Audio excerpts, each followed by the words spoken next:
Here are a few rappers who somehow turned into scammers. Number 9. Bandman Kevo. Despite being arrested numerous times and even sent to prison, Chicago-based rapper Bandman Kevo still maintains a thriving rap career. His Instagram was built with Kevo's knack for marketing and his obsession with becoming famous. However, Kevo is famous for more than just his music these days. Kevo's most well-known crime occurred in 2014. What was the crime? In the financial crime world, it's called cracking cards. But if you want to be technical, Kevo was committing bank fraud. Essentially, Kevo and his associates charmed people into giving them their debit cards, PIN included. Then Kevo would take the information and use it to deposit fake checks into the accounts. From there, he'd withdraw the money from an ATM with the card information. The individuals who lent Kevo their debit cards were given a piece of the pie, while Kevo pocketed the rest. Investigators believe the rest amounted to $639,745. Once the news broke out, Bandman Kevo's name next to the six-figure fraud trended in 2014. Believe it or not, Kevo was thrilled. For his entire life, the aspiring rapper craved fame more than rhymes. When he was sentenced to 22 months in prison, Kevo vowed he would do everything to stay relevant. And by relevant, Kevo meant famous. At the time, he even announced plans to release a new song called Phone Call before he surrendered to law enforcement when it came time to serve his sentence. Number 8. TJX6. Some rappers put gun products in their name, but not TJ. His name is based on a seemingly mundane device anyone and their mom can buy off of Amazon, an MSR X6. This small piece of hardware is worth $200 and can clone credit cards, provided you have the necessary information like the card number and CVV. TJ raps about them all the time, amongst other scam topics. Though he's only 20, TJ is considered a pioneering artist in a subgenre he helped found, scam rap. Scam rap is a semi-popular movement where rappers openly rhyme about their financial crimes. For example, TJ raps about selling social security numbers, finding profiles with 700 credit scores, and other explorations of the notorious dark web. Though he raps about committing crimes, TJ has never been charged with anything. He claims he pulled off his first scam in first grade when he sold his friends bags of parsley, passing the common kitchen herb off as marijuana. But no one has ever corroborated any of these claims, making some wonder if TJ is telling the truth. After all, many rappers sing about murdering and stealing, but have they ever done anything so heinous? While TJ may be a meta scammer, these next scam rappers are a different story. Number 7. Chad Focus.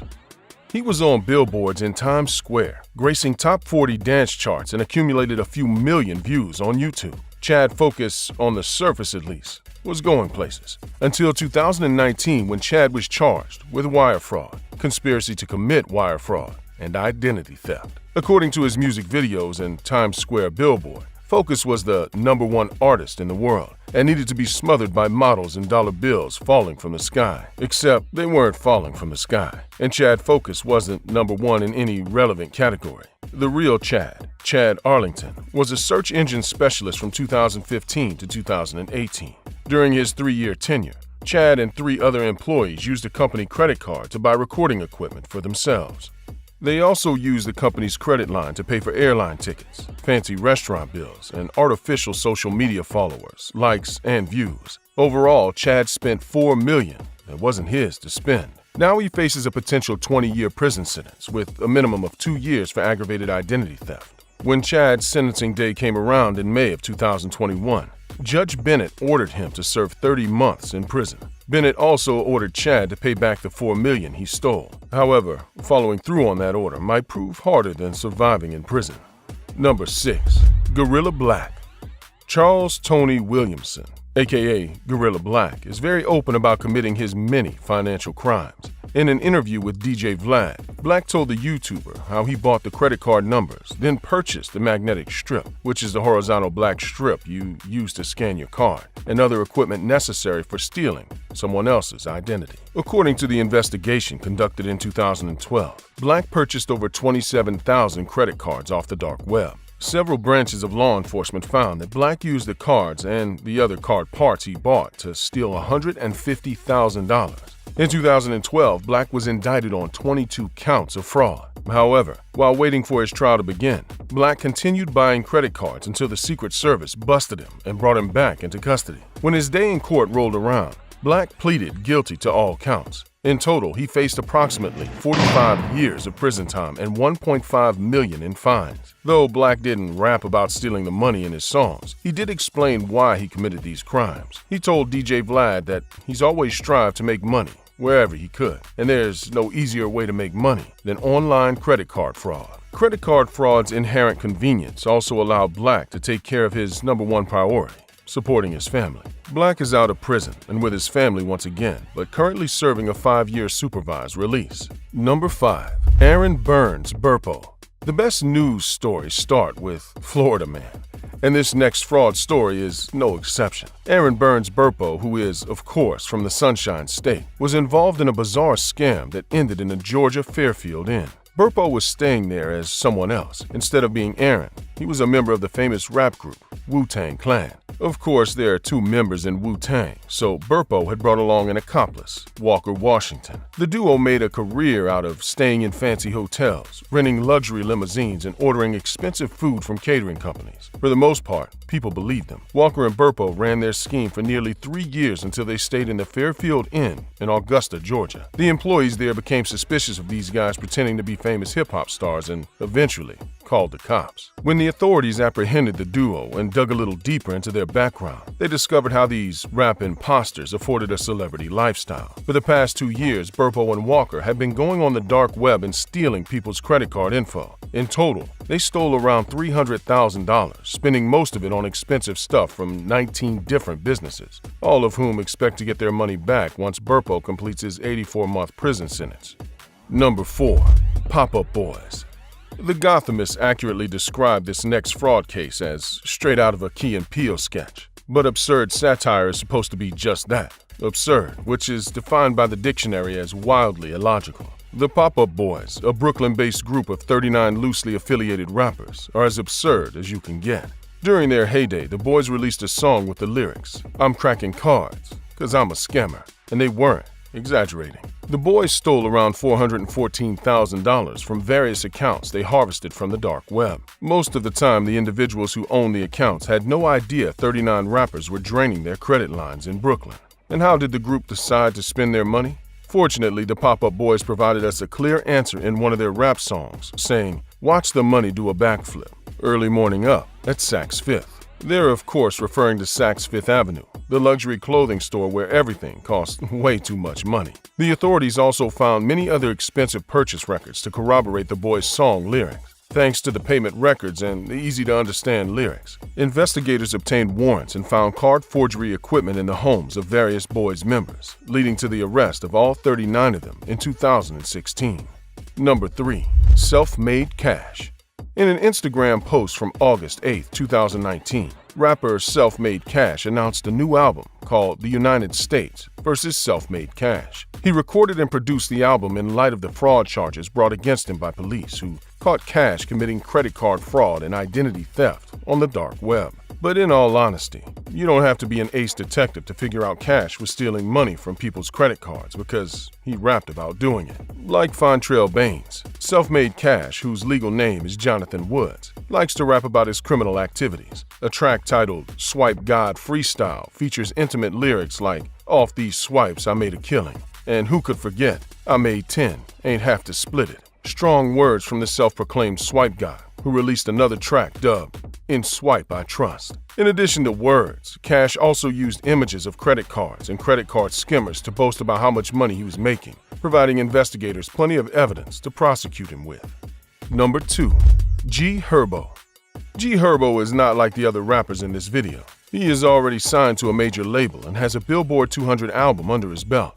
In addition to those accolades, Herbo has collaborated with hip-hop icons such as Lil Durk and 21 Savage. Herbo is who the other scammers wish they were. So it seems strange that in May of 2021, Herbo pleaded not guilty to several counts of fraud, including wire fraud and identity theft. However, G Herbo, whose legal name is Herbert Randall Wright III, claims he is innocent. However, investigators say otherwise and have a mountain of evidence against Herbo. If he is found guilty, the young Chicago-based rapper could face 20 years in prison.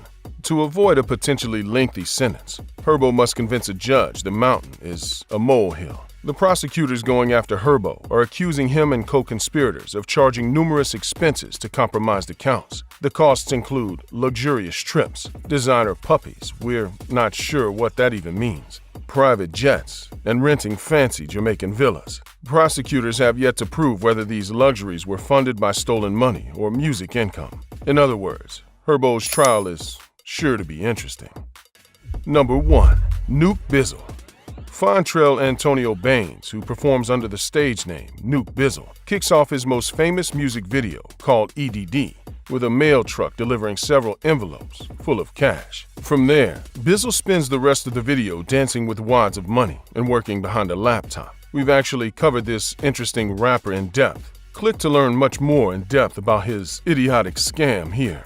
At first glance, the song seems to be your typical hustle game rap tune, but if you were to listen closely to the lyrics and Google what EDD means, then put the two together, you'd realize the song is essentially a confession. EDD is an acronym for the State of California's Employment Developmental Department. The EDD program helps down-on-their-luck Cali citizens get a debit card while unemployed or suffering from an on-the-job injury. To obtain an EDD card, a worker in California will need to go through an application process where you have to claim however much money you think you'll need. In the song EDD, Nuke Bizzle made it very clear how he applied for his EDDs. He used the identities of individuals who actually qualified for the debit cards, which in this case were small business owners and independent contractors. The money he curated from those cards rounded out to $1.2 million when added up. Here are a few of the strangest things that celebrities have done.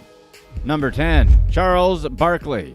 On and off the court, Barkley ignited controversy with his unique mix of trash talking and physical play. After his Olympics year, the outspoken basketball player starred in a Nike commercial in which he unapologetically declared, "I'm not a role model." As if to prove that point, Barkley committed a costly foul in Scottsdale, Arizona on New Year's Eve 2008. Police officers pulled over a car that had just run a red light and found Barkley in the driver's seat. The former gold medal Olympian, now employed by TNT, was driving with a blood alcohol level of 0.149%, nearly twice the state's legal limit of 0.08%. Barkley pleaded guilty to 2 misdemeanor charges related to the DUI and a separate charge of running a red light. As punishment, the former bad boy of the NBA was forced to spend 5 days in jail and pay a $2,000 fine. The NBA star turned television commentator apologized for the incident and took full responsibility. He said that getting a DUI was unacceptable and that people need to think before they get behind the wheel when they've been drinking. Number 9. Bill Murray.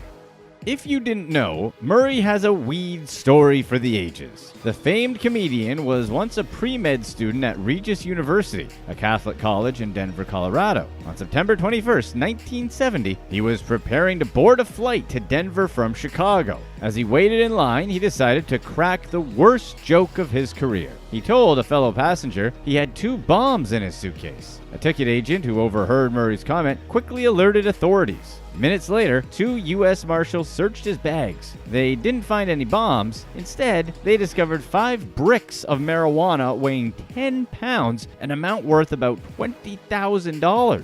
As the agents went through his luggage, Murray swallowed a check from one of his customers. Since this was Murray's first offense, he avoided jail time, but the judge placed him on 5 years probation. After the story made the front page of the Chicago Tribune newspaper, Murray decided to abandon his pre-med studies, a decision his fans are eternally grateful for. Number 8. ASAP Rocky. Rakim Mayers, better known as ASAP Rocky, is an American hip-hop artist from Harlem. His work earned him nominations for various music awards. The Swedes have an entirely different opinion of ASAP Rocky. While on tour in Sweden, ASAP and his entourage got in a scuffle with 2 men in Stockholm. As tempers flared, Rocky threw a punch. 3 days later, Swedish authorities placed him under arrest. ASAP spent weeks in a Swedish prison. At this time, the rapper claimed self-defense, that he was the victim of systematic racism and that his jail cell was in deplorable conditions, a claim the prison governor promptly rejected. His detention became the center of an international incident when President Donald Trump, spurred by Rocky's friend Kanye West, petitioned the Swedish government for the rapper's immediate release. The Swedish authorities were still not moved. In fact, they proceeded with formally charging the singer with assault based on CCTV footage of the incident. Rocky entered a plea of not guilty on July 30th and went on to trial on August 1st. On August 2nd, Swedish authorities released the rapper from custody despite concerns that he might flee the country. On August 14th, 2019, 6 weeks after the scuffle, ASAP Rocky was found guilty and given a suspended sentence. Number 7. Matthew McConaughey. McConaughey is a versatile and talented actor. He's also a pretty good bongo player, but has some strange traditions when playing the drums. In 1999, the world took a peek at the actor's preferred drumming attire, nothing. In his memoir, Green Lights, McConaughey recounted how 2 Austin police officers barged into his house, wrestled him to the floor, and handcuffed him. The reason for the arrest? Disturbing the peace. Earlier that evening, McConaughey decided to smoke a little weed. While high as a kite, he thought it would be a good idea to open the windows of his home, crank up the volume of his stereo, and play the bongos naked. Even as the police officers tried to arrest him, McConaughey refused to get dressed, keeping in line with the Texas Capitol's unofficial motto, "Keep Austin Weird." Number 6. John Daly.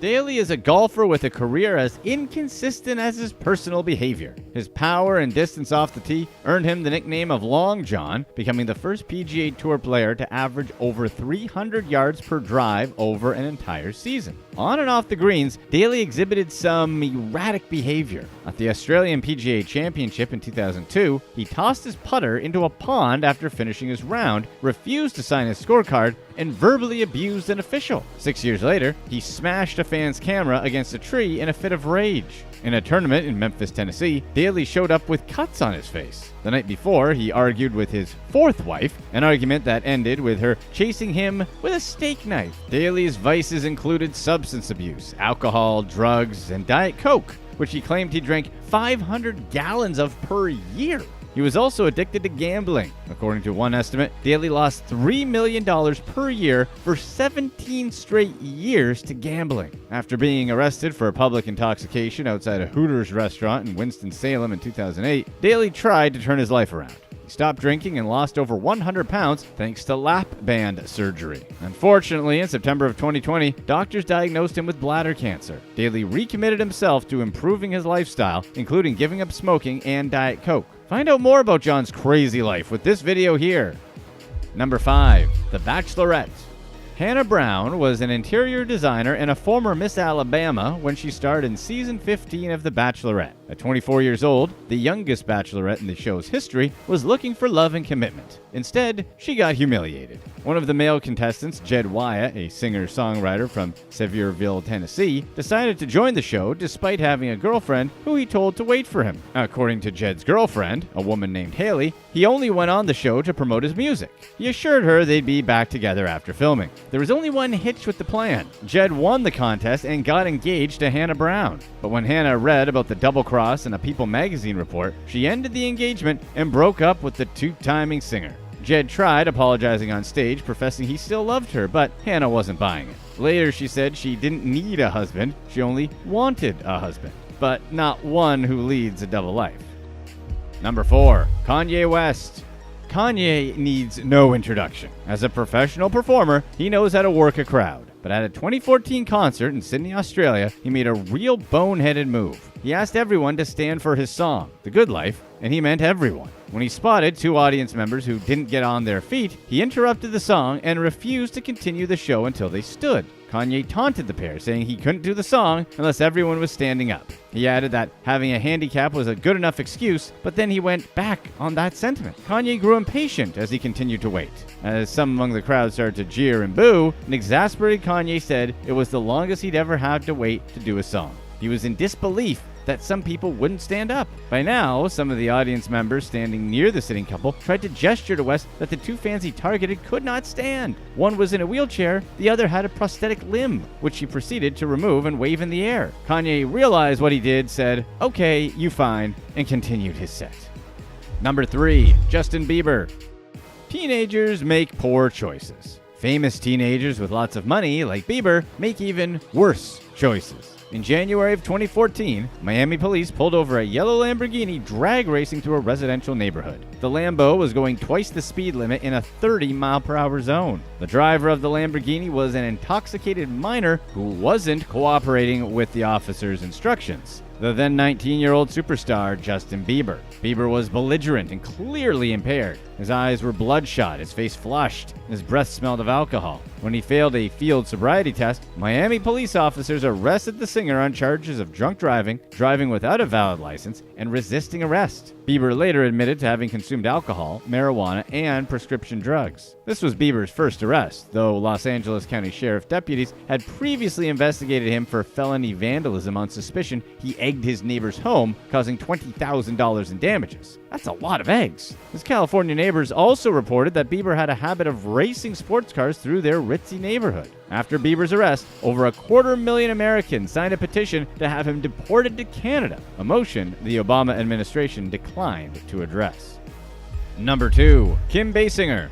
Basinger stunned movie audiences in the 1980s, playing opposite Mickey Rourke in the steamy, erotic romance 9.5 Weeks. The sultry actress shocked the world again in 1989 when she bought her own town. Basinger shelled out $20 million to buy the town of Brazelton in her home state of Georgia, some 40 miles northeast of Atlanta. She saw it as a unique investment opportunity. The actress envisioned turning the town into an attraction, building a theme park, or opening a movie studio. We'll bet that 100% of investment professionals would advise against dumping most of your net worth into any investment, let alone one that involves buying a town and reviving it. Unfortunately for Kim Basinger, nothing panned out. A few years later, she filed for bankruptcy. Her financial problems continued when a movie studio sued her for pulling out of a motion picture deal after a verbal commitment. Basinger eventually sold her stake in Brazelton, but the town seems to be doing well without her. According to census figures, the population of Brazelton grew from 7,500 in 2010 to almost 12,000 in 2018. Number 1. Dammy Crane. He's not a household name in the U.S. just yet, but Oyendamola Johnson Emmanuel, who's more widely known as Dammy Crane, is a Nigerian singer who seemed destined for greatness at a young age. He scored a major record contract with Hypertech Digital at 20 years old, and soon after, his hit song My Dear brought him international recognition. But his road to fame and fortune hit a major speed bump on June 2nd, 2017, when Miami-Dade police officers arrested the young singer at the Opa Loca Executive Airport. Florida prosecutors charged the Nigerian national with 9 felony charges, including grand theft, credit card fraud, and identity fraud. Do we need to say that this isn't a good look for someone from Nigeria with their reputation? According to a police report provided to the New York Times, a charter airline company named TAP Jets contacted authorities when the singer stiffed them. Crane and his partner booked one of the company's jets for a flight from Florida to Washington, D.C., a trip with a $10,000 price tag with a fake credit card. When asked for alternative forms of payment, Crane provided 2 more counterfeit credit cards. When agents arrested him at the airport, they found 7 more fake credit cards in his possession. Perhaps this is a case of hanging out with the wrong crowd? Crane's partner was out on bond for a previous arrest involving fraudulent credit cards. Crane apologized to his fans for the incident, but maintained his innocence. In a Twitter post, he wrote about how his life is all about his music, and he's sorry he got caught up in this mess. Here are a few of the worst public officials out there. Number 9. Sylvia Ash. This New York State judge was arrested for obstructing the federal criminal investigation of a credit union involved in a multi-million-dollar embezzlement scheme. But who happened to sit on the board of directors for the credit union? Judge Sylvia Ash, of course. The former CEO of Municipal Credit Union, Cam Wong, already pleaded guilty to siphoning millions of dollars, millions that belonged to 500,000 members of the credit union, millions that she spent on herself. In the 6 years she served on its board, the judge received tens of thousands of dollars for travel and other expenses from credit union coffers. Federal prosecutors claim the judge helped cover up crimes committed by the credit union's CEO and destroyed evidence by deleting text messages and wiping her iPhone. In December of 2021, a jury found Judge Ash guilty of being the greediest judge in town. She stepped down from her position and will probably never bang another gavel again. Number 8. Doctors and lawyers and cops. What happens when doctors, lawyers, and cops join forces in crime? How about a $100 million insurance scam? It all went down in New York City in what feds called one of the biggest fraud busts in history. This is how it worked. police officers scoured computer databases for accident victims who they'd refer for treatment to specific doctors. The doctors rendered unnecessary treatments and overbilled insurance companies under provisions of the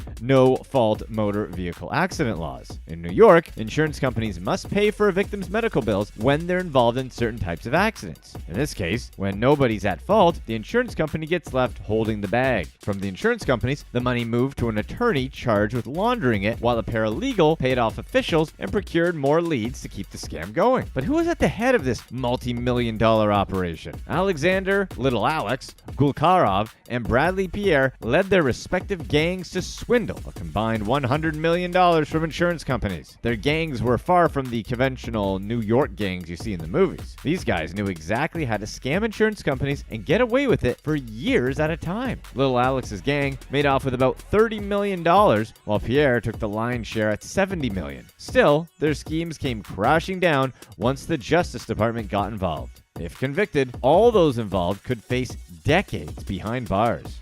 Number 7. Bell, California. This city is an incorporated city in Los Angeles County with a population of about 35,000. It gained some notoriety in March of 2000 when someone stole 55 Oscar statuettes from a trucking company loading dock. But what really put Bell on the map was a scandal involving its city leaders. For a small blue-collar town, the city was paying its city manager an exorbitant salary of $787,637 a year. For reference, that's almost twice what the President of the United States makes. But for Mr. Rizzo, this still wasn't enough. He gave himself regular raises, about 12% every year, until his annual pay was $1.5 million. Even his assistant earned nearly $400,000 a year, more than what the top administrators for the city of Los Angeles made. To generate the revenue needed to sustain his payroll, Rizzo illegally raised property taxes, business license fees, sewage fees, and tax collection fees. In one especially cynical move, Rizzo issued a $50 million bond, paid for by taxpayers, for the construction of a new park. But the park was never built. The money was diverted to fund the salaries of the top city employees. The amazing thing is that this wasn't the first time Rizzo used his position to give himself hefty raises. He worked as a city manager of Hesperia, a small desert town in San Bernardino County east of Los Angeles in 1988. His salary that year was $76,000. By 1992, when the town forced him to resign, he was earning $95,000 a year. That's a 25% increase in just 4 years. The law eventually caught up with Robert Rizzo. An audit by the California State Controller's Office found the tax increases levied by Rizzo's office were illegal. Investigators found that many of the checks and balances regarding salary increases did not exist in the city of Bell. One prosecutor referred to Rizzo as an unelected and unaccountable czar. In 2014, Robert Rizzo was sentenced to a 12-year prison sentence for corruption and a 33-month federal term for tax evasion. 6 other city leaders, including his highly paid assistant, also received convictions. In all, Bell City leaders cost the citizens they were supposed to serve some $15 million, and that's only scratching the surface. Check out this video for a more in-depth look into the crooked officials who scammed their little town. Number 6. Michael DeMassa. A 30-year-old state representative with a gambling addiction went to great lengths to bilk the city of West Haven of more than $600,000 intended for COVID relief. Connecticut State Representative Michael DeMassa, who was also a city employee, founded a sham investment group with an unnamed business partner in January of 2021. Starting the following month, DeMassa's investment group began billing the city of New Haven for consulting services it never performed. The charges were purported to be for COVID-related legal and site work. The billed fees, which ranged from $11,000 to $87,000, amassed to a staggering $630,000 in a 7-month period. Some of the invoices coincided with DeMassa's purchasing of poker chips at the Mohegan Sun Casino. DeMassa was arrested on October 20th, 2021, and resigned from his position with the state of Connecticut a few days later. It's still unclear how he thought he'd get away with such a blatant scheme. Number 5. Rodolfo Delgado. One South Texas judge thought it might be a good idea to start taking tips in exchange for good judgments. Judge Rodolfo Rudy Delgado of Edinburgh, Texas, was convicted of conspiracy, bribery, and obstruction of justice and sentenced to 60 months in federal prison in July 2019. The charges came as a result of an FBI sting investigation involving attorney Noah Perez, who would routinely give the judge cash payments, sometimes as little as a few $100s, in return for favorable judgments. The bribes from Perez over over an 8-year period only amounted to some $20,000, which is a measly amount to go to jail over. Everything came crashing down in January of 2018 when Perez collaborated with an FBI sting operation. The federal officers recorded phone calls in which Perez offered the judge a bribe and suggested they meet at a restaurant to exchange the transaction. Perez, who was wearing a wire, handed Judge Rudy an envelope with $5,000 in cash. When the judge agreed to the deal, FBI agents swooped in to arrest Delgado. Incredibly, despite the negative press coverage stemming from the sting operation, Judge Delgado somehow managed to win re-election to the 13th Court of Appeals for the state of Texas in 2018, a post he had to resign from as he awaited his own trial. Wondering how he still got elected? Check out this video for the full story. Number 4. Ray Nagin. He was the former mayor of New Orleans, gained national notoriety when Hurricane Katrina devastated the city in August of 2005. However, Mayor Nagin's scourge on the city began long before Katrina made landfall and lasted well after the storm was gone. Nagin was first elected in 2002 and stepped down from his post until 2010 due to term limits. For years, he used his position of leadership and power to obtain bribes from city contractors. But one day, the jig was up. He was arrested, faced trial, was found guilty of 20 of 21 charges of wire fraud, bribery, and money laundering in July of 2014. The court that sentenced him to 10 years in federal prison, which is well below the 15 to 20-year minimum, estimated that Nagin's take exceeded $500,000. The presiding judge, Helen Ginger Berrigan, explained her leniency by saying that Nagin didn't have a leadership role in the criminal conspiracy, and that his crimes were motivated in part by a deeply misguided desire to provide for those closest to him, which would seem to apply to almost every case of embezzlement. Having exhausted his appeals and now indignant and penniless, former mayor reported to the Federal Correctional Institution in Texarkana on September 8, 2014. His earliest release date would have been May 25, 2023, but because of the COVID pandemic, Ray Nagin was released to house arrest on April 27, 2020. Number 3. Karen Turner.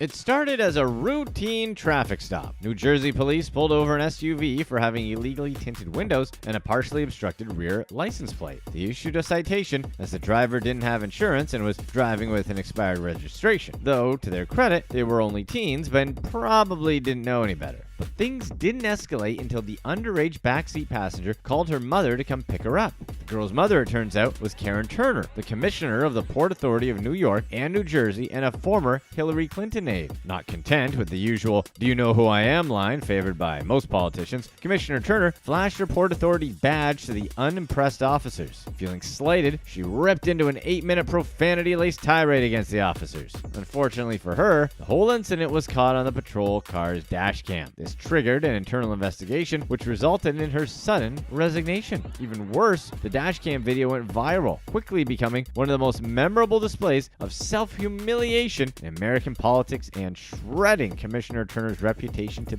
bits. And it wasn't even her ticket. Number 2. Anthony Spivey. In North Carolina, when a former police chief facing criminal charges did not show up for his court appearance, his attorney feared the worst. He informed the judge that he was unable to locate his client, Anthony Spivey, who he feared was thinking of ending it all. The disgraced police chief had dozens of warrants for a variety of charges. They caught Spivey stealing narcotic, cash, and firearms from the evidence room. He also had an act for lifting catalytic converters and embezzlement. When his law enforcement days came to an abrupt end, he found work as a mechanic where there were plenty of converters to steal. Things looked grim when North Carolina wildlife officers found an abandoned boat belonging to the missing chief floating on a river. A .22 caliber rifle was found at the scene, along with some notes handwritten by Spivey. But despite a thorough search of the area with divers, canine teams, helicopters, and sonar scanning, nobody could find Spivey's body. As they continued collecting evidence, authorities suspected that the scene was staged. Their suspicions were confirmed a couple of days later when they received an anonymous tip claiming that Spivey might be hiding at his aunt's house in South Carolina. Deputies left to investigate and found Spivey hiding in a creek behind his aunt's apartment complex. She claimed she didn't know he was there. Number 1. Armstrong, Iowa. A group of city officials in the city of Armstrong, Iowa, a town with a population of 880 near the Minnesota border, did all kinds of things to get an extra buck. The town's mayor, Greg Bume, police chief Craig Merrill, and city clerks Tracy Lang and Connie Thackeray all joined forces to misappropriate city funds. But as we all know, the hardest part of committing a crime is covering it up. Their solution was to produce fraudulent public records, which in and of itself is a crime. And to show they really meant business, they ended up using a taser against a civilian to extort more cash. The four were arrested in February of 2021 on a variety of charges ranging from misdemeanors to Class B felonies. She wanted to help her expat friends in Dubai by helping them send money to their foreign bank accounts. But instead, she just kept the money. But she probably isn't the worst person to find to help you. That person may just be Gilbert Arenas' assistant who stole close to $7 million from him. The same thing happened to Kevin Hart. His personal assistant stole close to $1 million from him. Number 4. No laughing matter. Crime can happen to anyone. And that's what happened to Kevin Hart. From 2017 to 2019, Kevin Hart was defrauded out of nearly $1 million in unauthorized credit card charges. Crime can happen to anyone. And that's what happened to Kevin Hart. From 2017 to 2019, Kevin Hart was defrauded out of nearly $1 million in unauthorized credit card charges. The scammer was none other than Hart's personal shopper, Dylan Jason Sire, who is trusted with Hart's personal credit card to make purchases. Sire, a Long Island native, owned a personal shopper business in which he charged the actor's credit card with legitimate purchases, but the things he bought weren't always what Hart had in mind. Sire spent about $923,000 of Hart's money and an additional $240,000 on jewelry and watches from a luxury jeweler in California. He spent thousands on fine art and other collective items, including 5 Patek Philippe watches worth more than $400,000. He bought a Sam Friedman painting, 16 Bear Brick collector dolls, 5 KAWS collectible dolls, and 2 Louis Vuitton bags. He showed off many of these purchases on his personal Instagram page. Sire and Hart met in 2015 through his personal shopping business, Sire Consulting, LLC.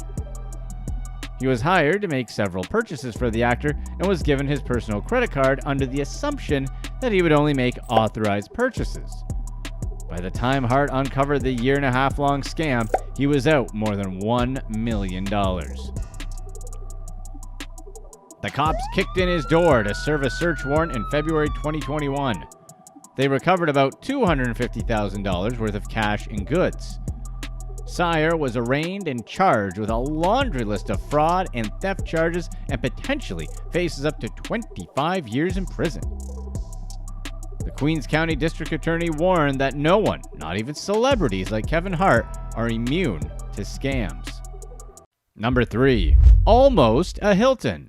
Renata Shamrakova, the personal assistant to Nikki Hilton's ex-husband, spent nearly $1.6 million of his money on elite Amex, on shopping sprees and exotic vacations. She conned Todd Meister while she worked for him at his Upper East Side townhouse in Manhattan. Neighbors started noticing piles of packages showing up at Renata's door. They were later discovered to contain high-end jewelry with expensive rings, necklaces, and bracelets. She also used his credit card to purchase airline tickets and fund her travel abroad. She covered her tracks by paying off the $800,000 credit card bill using Meister's JP Morgan checking account and transferring the funds to American Express. At the heart of the story, we have Nikki Hilton, Todd Meister, and of course, Renata Shamrakova. Nikki Hilton is an American businesswoman, socialite, model, and fashion designer, but she's probably most known for being Paris Hilton's younger sister and fellow heir to the Hilton family fortune. Born into the wealthy Hilton family, she continued her streak of inherited wealth by marrying into the Rothschild family through James Rothschild in 2015. Paris was Nikki's maid of honor, and they honeymooned in Botswana after the wedding. Before that, Nikki married Todd Meister. He was a football star at the uppity Riverdale Country School before going on to Harvard to get a degree in business. Then, Todd started a company in the mid-90s dedicated to investing in internet startups. He sold the company in 2000 and started working as a hedge fund manager while still finding time to party. Meister was Nikki's longtime friend before they started dating on and off in 2003. Nikki was just a kid when she married Meister, but he treated her like gold and they had great chemistry. Her parents were thrilled about the wedding. The ceremony was held in August 2004 at a Las Vegas wedding chapel. Nikki wore an aqua blue silk dress and Meister donned a button-down shirt and pants. Paris witnessed the vows along with Bijou Phillips and comedian Jeff Beecher. But not everyone was convinced it would last. Meister's friends guessed it was a publicity stunt that would get annulled 3 days later.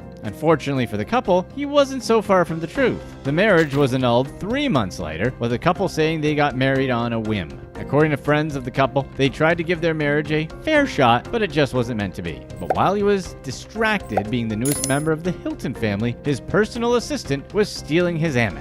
Renata used his banking information to apply for an American Express credit card in his name and then added herself as a secondary user. In April 2011, the Ukrainian woman got too comfortable with her new boss and went on a wild spending spree. She sent the items to her apartment in Chelsea on 21st Street. Many of the purchases included pricey jewelry and exotic vacations. By the time her swindling days were over, she had stolen nearly $1 million from Meister. Unfortunately, Meister didn't notice the stolen funds for 10 months. He notified police in January 2012, and Renata was arrested 4 days later. She was charged with grand larceny, criminal possession of stolen property, identity theft, and forgery, and held on Rikers Island for a $100,000 bond. Her parents even tried to sell their home to help their daughter avoid jail. Renata also started a social media campaign to pay back the money she owed to Meister, but it was less than successful, raising a grand total of $335. She took the stand at the Manhattan Supreme Court in December 2013, where she pleaded guilty to felony grand larceny. She was sentenced up to 3 years behind bars. The defense team requested that she stay at Rikers Island, but the judge denied this motion and sent her to a prison in upstate New York.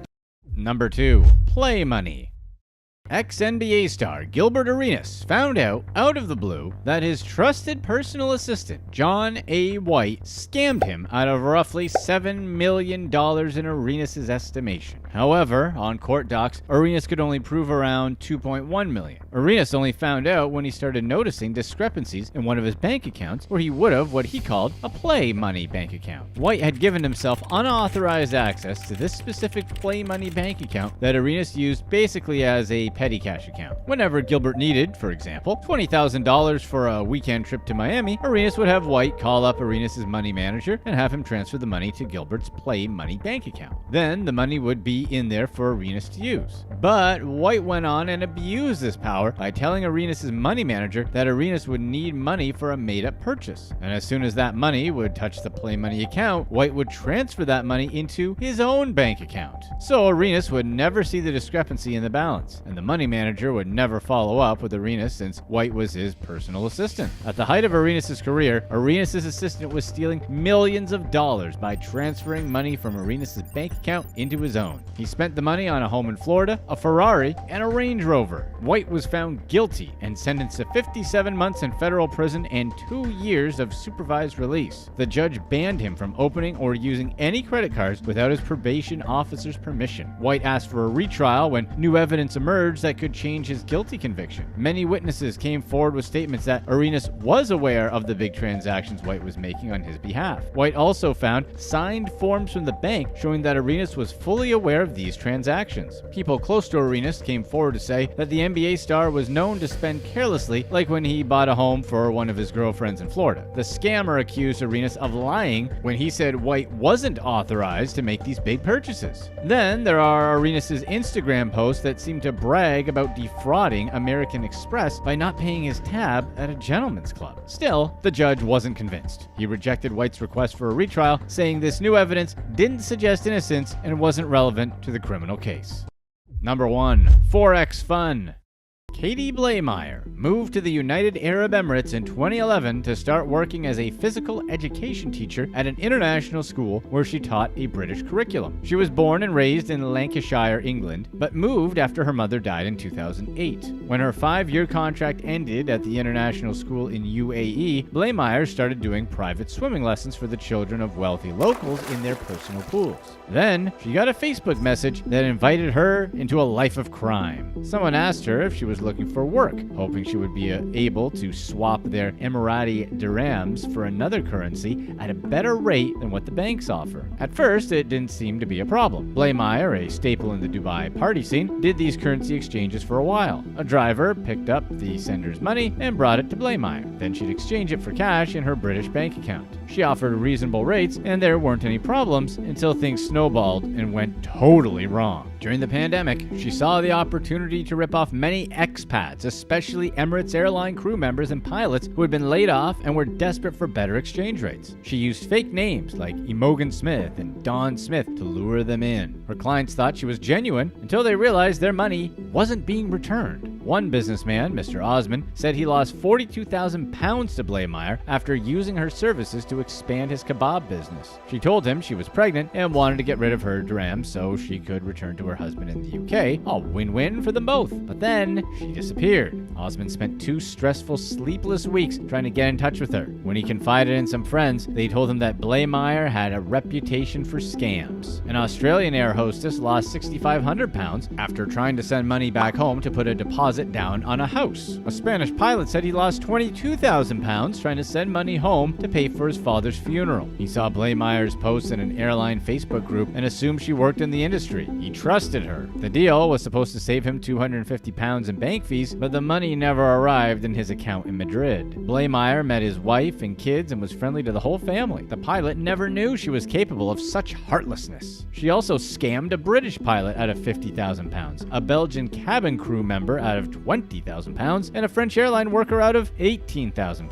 WhatsApp messages show the dozens of excuses she used to explain why the victims never received their money. A Dubai resident sent her £28,000 as an investor to develop a food ordering app. Blaymeyer spent £2,000 on software development but never developed the app. The investors never saw his money. When victims tried to get their money back, Blaymeyer threatened them. She wasn't allowed to leave Lancashire until she paid back the debts owed to her swimming class business partner Alex Campbell, who took her to court after he invested £15,000 in her company, Float UAE, in exchange for a job. When Campbell tried to cash a security check for his investment, it bounced. At least 20 people filed complaints with the police, and Blaymeyer was arrested and jailed on Christmas Eve 2019. After a civil court case, a travel ban was placed, preventing Blaymeyer from leaving Dubai. The court instated a repayment plan and put her on the no-fly list. She was released from jail after repaying the debt that caused a previous check to bounce. Meanwhile, she blamed multiple people up the chain of command for all the money that had mysteriously vanished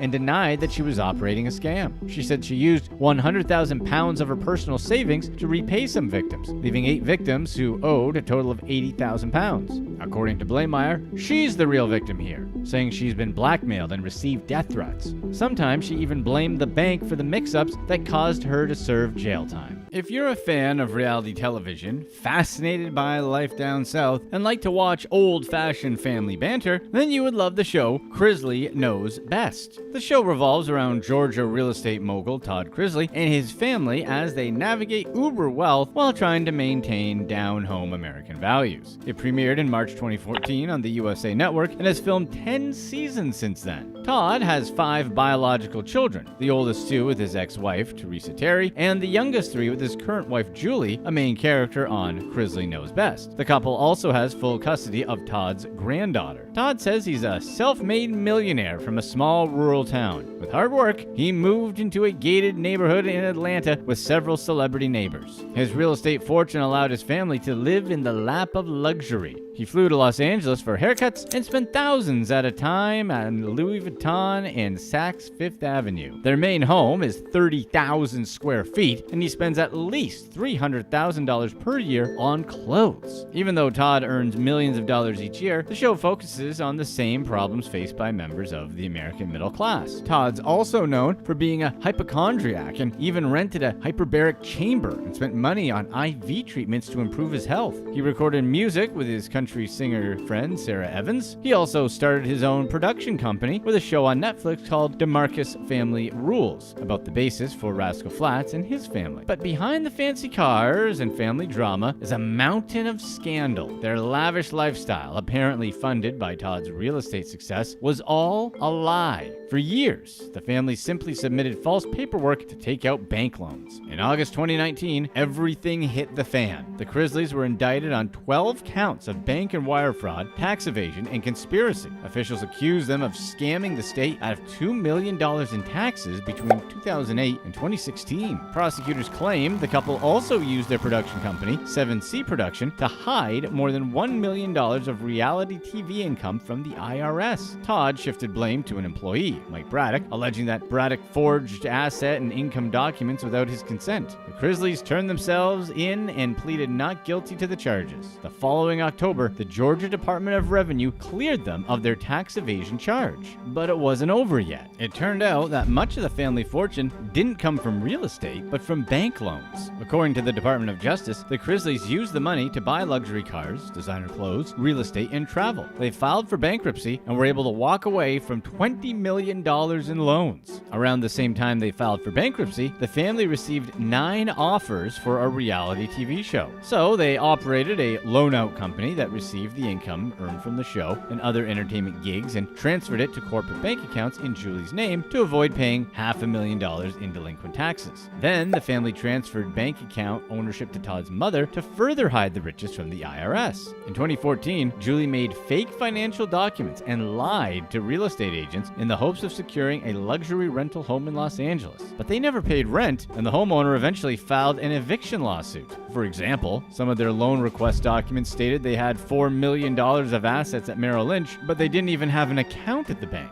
Todd directed his accountant, Peter Tarantino, to commit the fraud and then had his wife use tape and glue to falsify documents. Meanwhile, according to the indictment, the Chrisleys weren't filing tax returns or paying personal income tax between 2013 and 2016. Tarantino was accused of filing 2 false corporate tax returns for the loan-out company, which claimed that the business earned no income and made no distributions in 2015 and 2016. When Julie learned of the grand jury's investigation into her family, she submitted more fake paperwork to make it look like they didn't lie to the bank when they transferred ownership to her mother-in-law. Of course, more fake paperwork just lands you in more hot water. In May 2022, Todd and Julie stood trial for wire fraud, obstruction of justice, and tax evasion. After a 3-week trial, the jury found them guilty on all counts, including 8 counts of financial fraud and 2 counts of tax evasion. Julie was also convicted on 2 additional counts of wire fraud and obstruction of justice. Tarantino was found guilty of filing false corporate tax returns on behalf of the Chrisleys. They could each be sentenced up to 30 years in prison. The network stood by their side despite the Chrisley family's legal drama. In the middle of the trial, NBC Universal announced that Chrisley Knows Best was renewed for a 10th season. Several spin-off shows, including Growing Up Chrisley and Love Limo, were also given the green light. Growing Up Chrisley is a spin-off featuring Chrisley's children, Chase and Savannah, as they go on a road trip from Nashville to Los Angeles to prove their independence. It premiered in April 2019 on USA Network and was renewed for its 4th season in 2022. Love Limo is a new project from the Chrisleys that will feature the family patriarch as the host of a new speed dating show set to premiere in 2023. Chrisley Knows Best is one of USA Network's most watched original series with an average of 1.8 million viewers per episode. Though karma might suggest that their show should be taken off the air, that's not how things work in reality TV. In fact, this scandal will probably boost their ratings. The Chrisleys will exploit the justice system on their show as the cameras roll while they prepare for trial. You might not be surprised to learn that much of what happens on the show is scripted.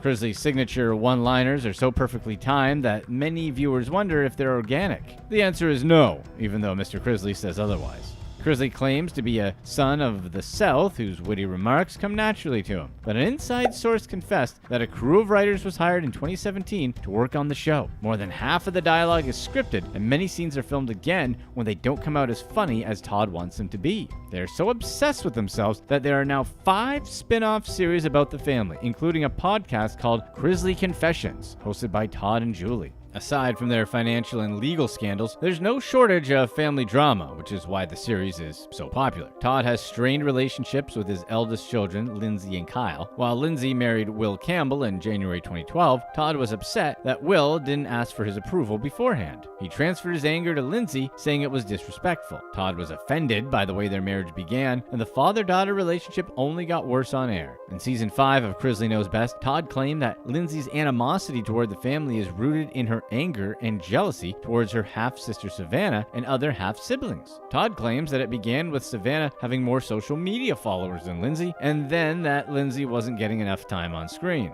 Another source of family drama is Todd's son Kyle. In November 2012, Kyle and his now ex, Angela Johnson, had a baby girl named Chloe, but after she was born, Kyle struggled with addiction. In 2013, he was arrested and charged with assault, so the court awarded the Crisleys and Johnson shared custody of Chloe. Kyle went on the record in 2014 to claim that his father stole Chloe to improve the show's ratings and expand their demographic, being that Chloe is half black. Todd clapped back on Twitter, saying that Kyle has mental illnesses, including bipolar disorder, which he will struggle with for the rest of his life, as if these diagnoses are reason to discredit Kyle's claims. Todd gained full custody of Chloe when Johnson was arrested in 2016. She claimed Chloe as a dependent in an attempt to defraud Medicaid and food stamps. Kyle got in trouble with the law again in May 2019 when he was arrested and charged with felony possession of an illegal substance, the kind that Walter White probably cooked. Police found the stuff in his car in Oklahoma. There was also a warrant for his arrest in Georgia, making threats against an ex-girlfriend.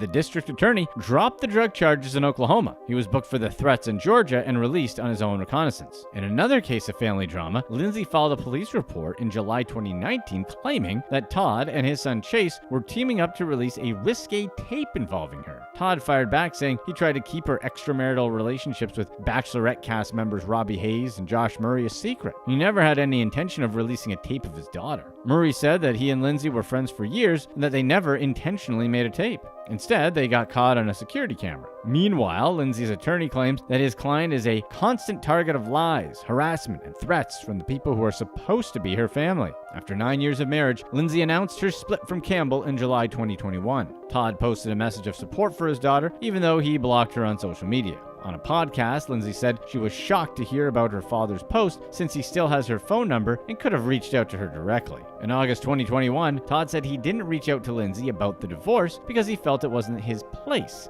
But it seems like he had no problem weighing in on Twitter.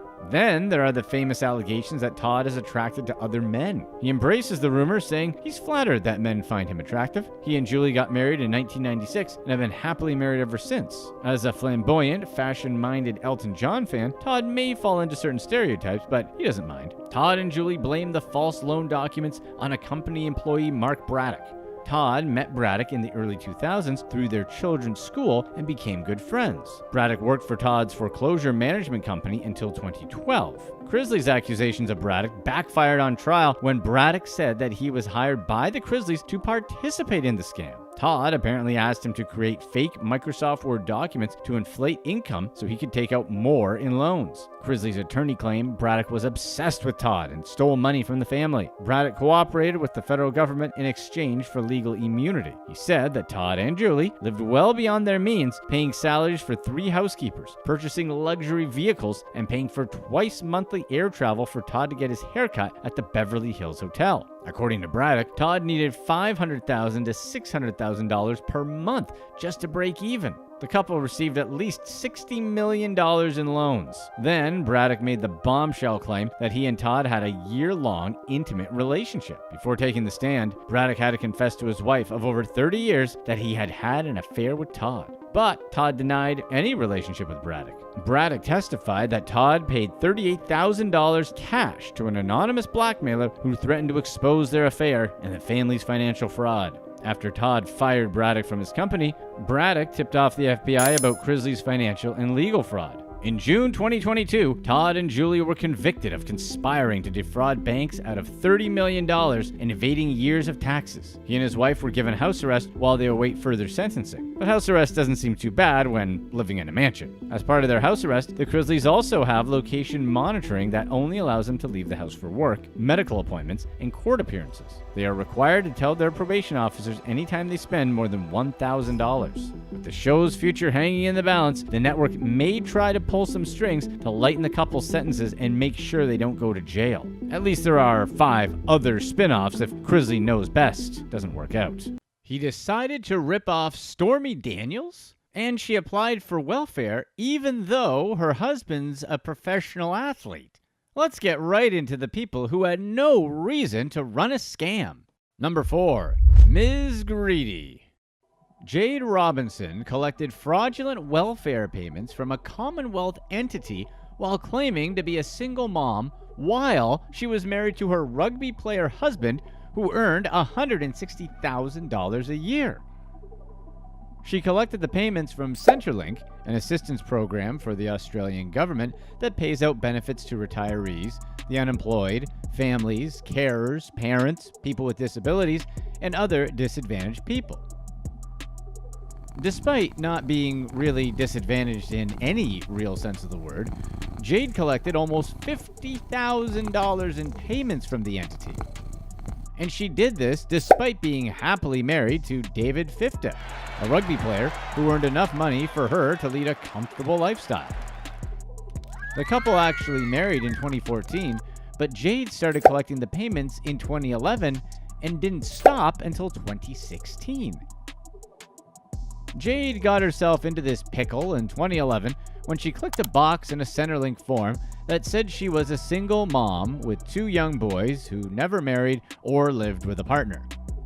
But at the time she clicked that, she was already in a relationship with her husband, and they even appeared on the NRL footy show to talk about their relationship. So why did Jade, a seemingly comfortable woman, carry out this scam? What was in it for her? Well, she said that she wanted the money to buy designers and a new car so that she could measure up to the wives of other rugby stars. In a way, jealousy was the reason why she continued with the scam even after getting married. She simply felt the need to keep up with the social circle she found herself in, and that led her to continue to accept those payments. In court, she pled guilty to the crime of defrauding Centrelink $48,507.52 in single-parent payments. Interestingly, despite being convicted of the crime, Jade never spent a night in prison. She was sentenced to 8 months of home detention instead. A psychological report said that she was immature and had an inability to extract herself from situations she had put herself in. Maybe that was why she carried on the scam for so long. Number 3, Pokey's Junkie. Sandra Balfour defrauded a car company of almost $2 million while working as an accountant there for 20 years. According to her defense attorney, Balfour didn't use this money to live a luxurious lifestyle. Instead, she spent most of it on pokies, which is the Australian term for gambling slots. She carried out the scam for over 8 years and got away with it for so long because she never took lump amounts. Sometimes she only took out as little as $100 from the company's account. Sandra was pretty clever with fraud too, as she made sure she labeled the payments into her account with generic names so that no one would notice. Since she had worked at the company for a long time, she was really conversant with their financial systems, so she knew everything she needed to do to avoid detection. For example, she never made the transfers using her own login information. She always generated that of random employees and then used her details to verify the transaction. Since she was a trusted employee, no one really suspected her, and she was able to continue making those fraudulent transactions for around 8 years. But she couldn't get away with her theft forever. One day, a customer complained that they hadn't received an insurance product from the car company. This launched an internal investigation that found that Sandra had sent the money to her own account. And with this, her years of fraud blew apart.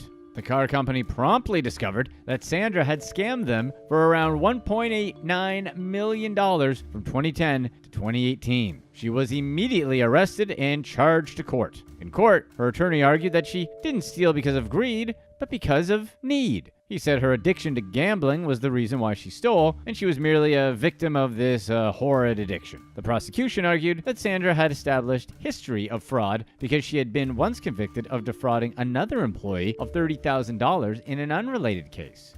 Her lawyer said that the conviction was also a result of need, as she had wanted to pay off her mortgage when her husband lost his job, and that the money was now repaid. While the judge was sympathetic to Sandra, he said that her actions were a significant breach of trust. As a result, he sentenced her to 8 years in jail. But there's some reprise for Sandra Balfour.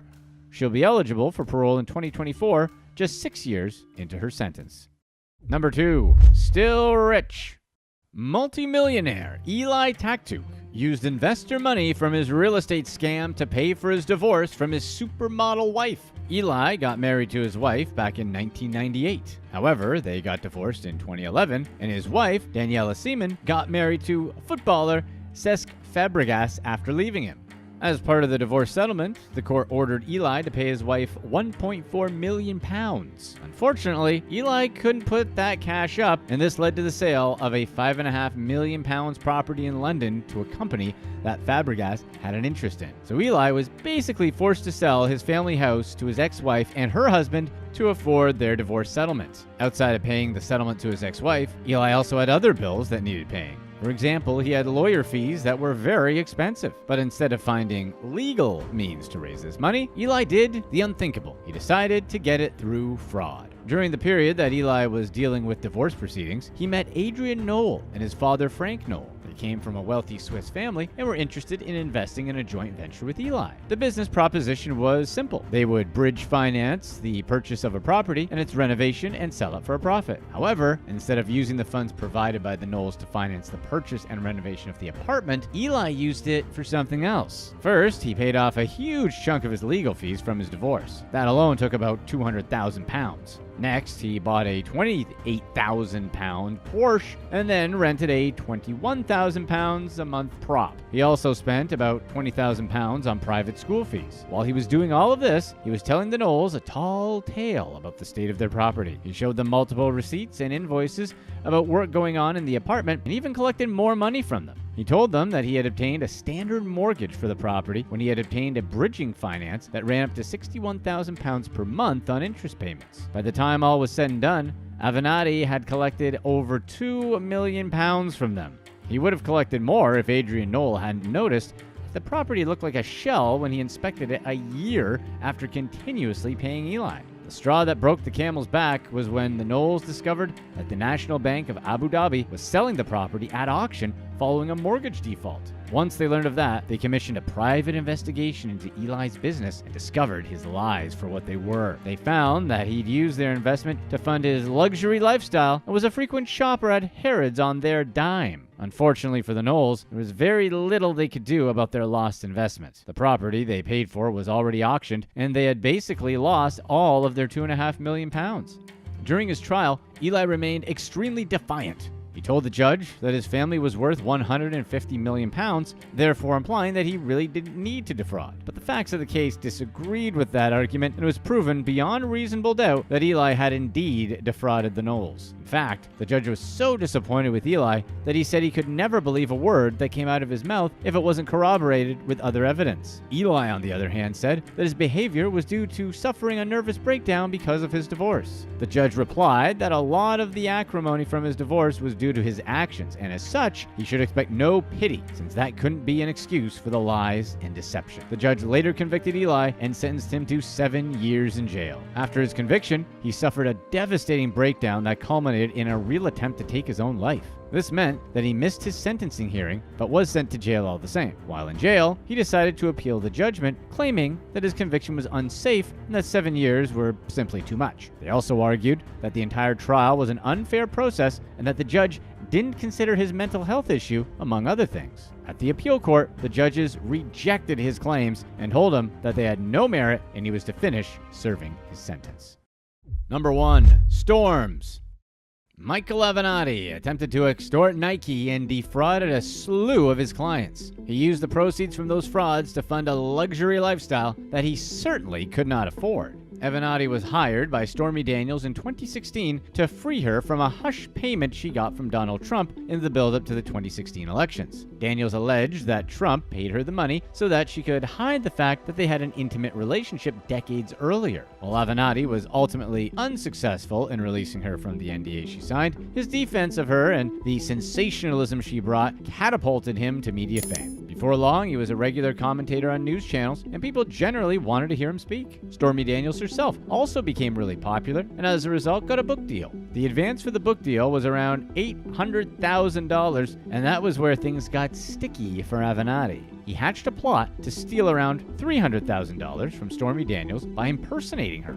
To carry out his plan, he sent a fraudulent letter to her literary agent carrying her signature, and through that letter, asked her agent to transfer her advance to a client trust account he controlled. When Miss Daniels asked him about her advance, he paid her around $500,000 from it and said that the second installment was yet to arrive. Apparently, the advance fee came in at a time when Avenatti's law firm wasn't doing very well for itself and was on the brink of bankruptcy. Avenatti siphoned the money from his client in order to stop this from happening. He also spent the money on personal expenses like plane tickets, hotel rooms, dry cleaning, and monthly payment on a Ferrari. But this isn't the only grand scheme that Avenatti was getting up to. He had an even bigger scam lined up.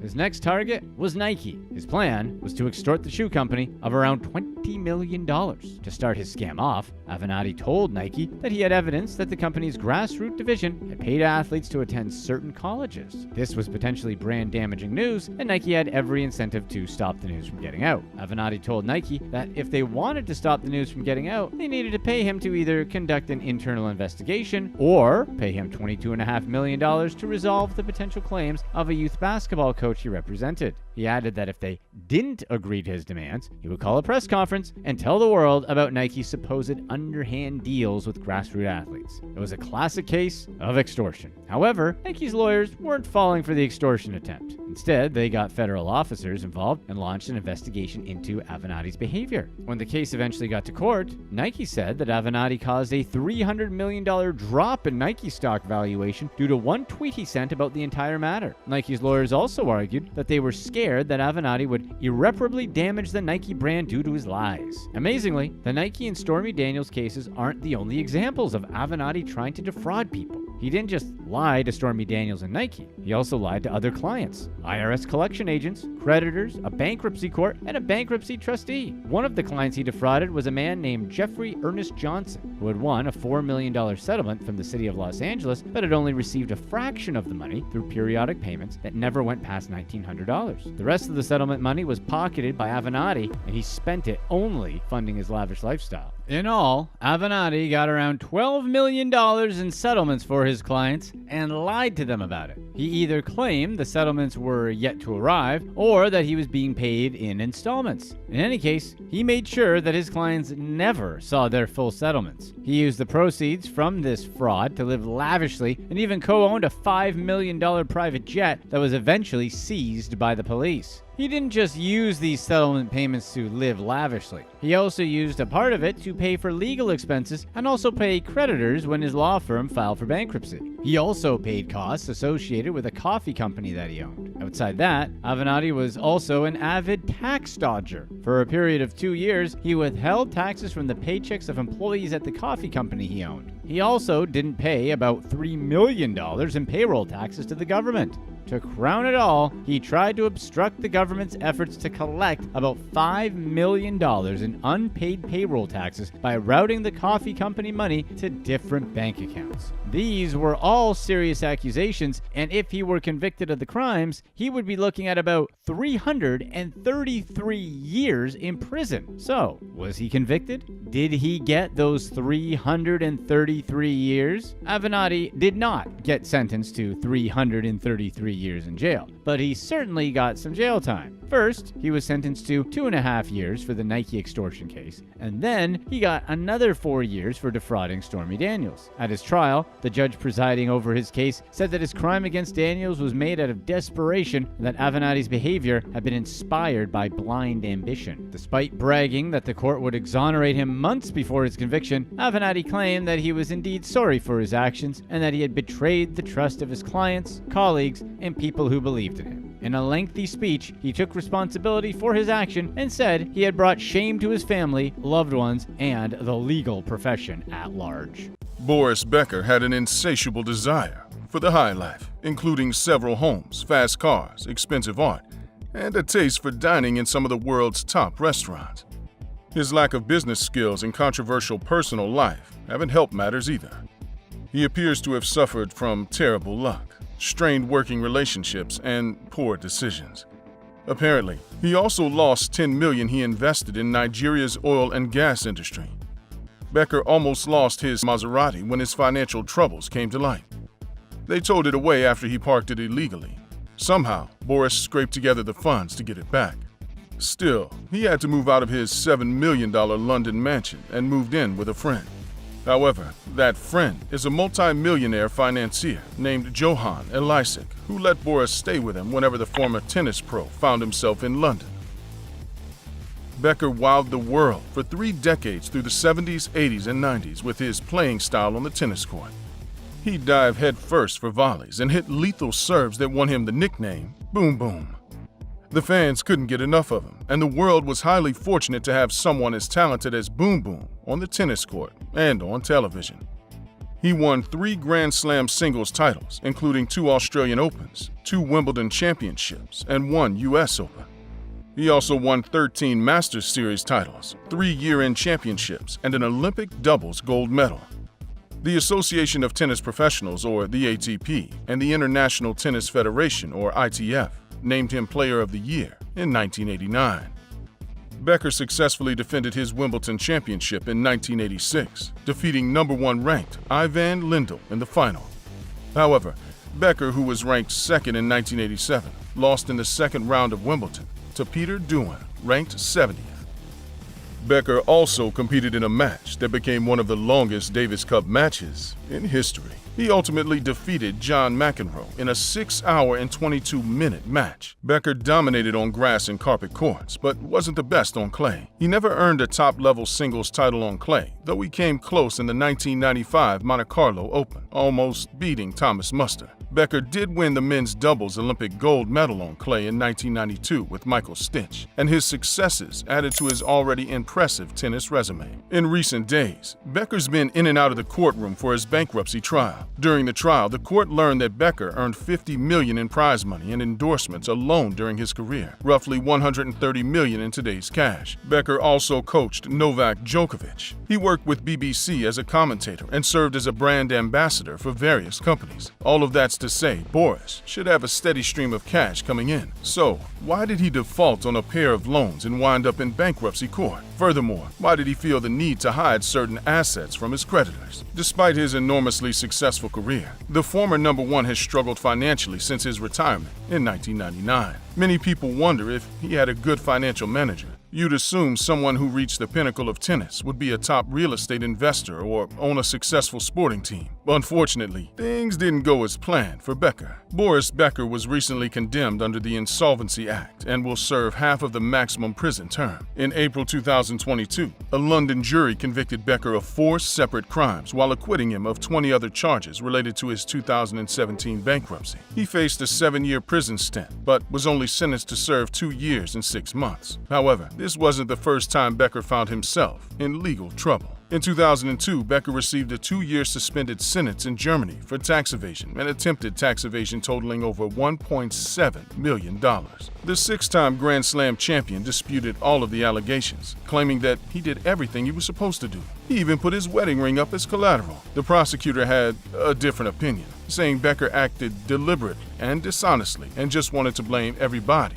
but himself. Germans really love Boris Becker. Those who formerly admired his achievements had a hard time watching him fall so far from grace. It seemed like everything Becker tried outside of tennis only ended in failure. German fans watched as most of his business endeavors went up in flames. He tried being on TV and selling cars, but his lavish lifestyle kept getting in the way. Christian Schomers, who co-wrote Becker's 2013 memoir, Life is Not a Game, said Becker's extravagant spending was the only constant in his life. Schomers points to Boris's separation from his manager as the beginning of his downfall. His manager was fellow former tennis pro Ion Tiriac, a Romanian businessman known for his mustache and savvy money skills. Nicknamed the Brasnov Bulldozer, Ion acted as a father figure for Boris and helped keep him on the straight and narrow. Germans accepted that Boris was more popular in the UK than in his native country. They'd see him more often on celebrity TV shows, where he'd make a fool of himself. While he got paid to be on these shows, their degrading nature may not have been worth it. It was easy to see how humiliating these appearances were for Becker, but they may have been the only thing paying the bills. Boris's tax evasion narrative became public in the early 2000s, marking the beginning of his downfall. He lied on his tax forms to save $4.7 million and got caught red-handed. In December 1996, German courts launched a criminal probe into his tax affairs. Becker admitted to some inconsistencies at his 2002 trial. For years, he kept himself registered in Monaco, even though he lived in Munich.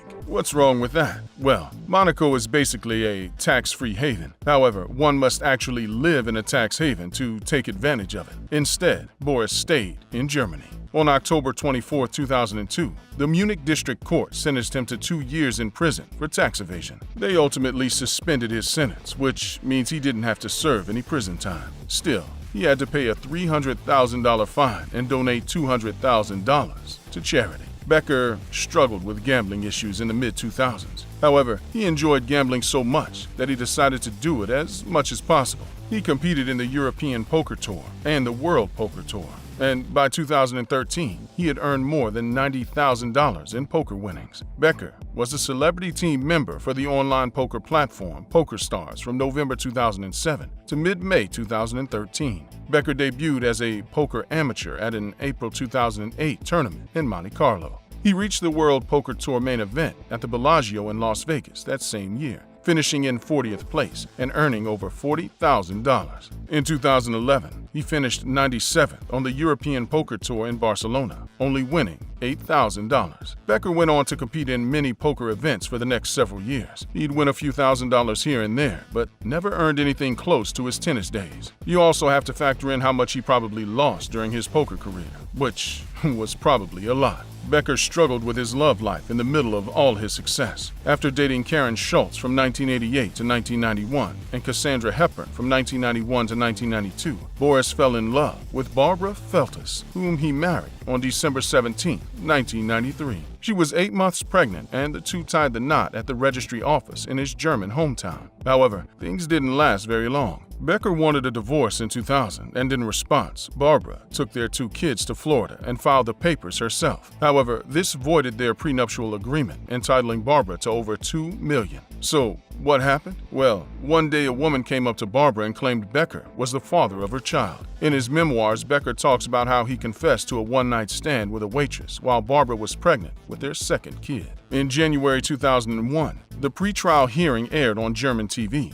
To them, it was basically the Johnny Depp-Amber Heard of 2001. While Becker finally got his divorce, he had to pay Barbara $14 million in compensation. He also had to give her their Florida condo and full custody of their 2 kids. All things considered, this $14 million settlement was probably the beginning of Becker's financial ruin. Becker admitted to having an affair with a Russian waitress named Angela Ermakova after the media reported he was the father of her child. The two met at London's Nobu restaurant. Becker was out drinking after losing the 1999 Wimbledon championship to Pat Rafter. Apparently, Angela offered him a warm shoulder to cry on, and plenty more. Years later, a DNA test confirmed that Boris was the father of her child. Becker couldn't stay out of financial trouble, despite avoiding a $1.7 million tax evasion and sentence. Becker filed for bankruptcy when he failed to pay back a $4.6 million loan he'd taken out in 2013. Becker also owed another British businessman $1.6 million. Basically, Boris owed a lot of people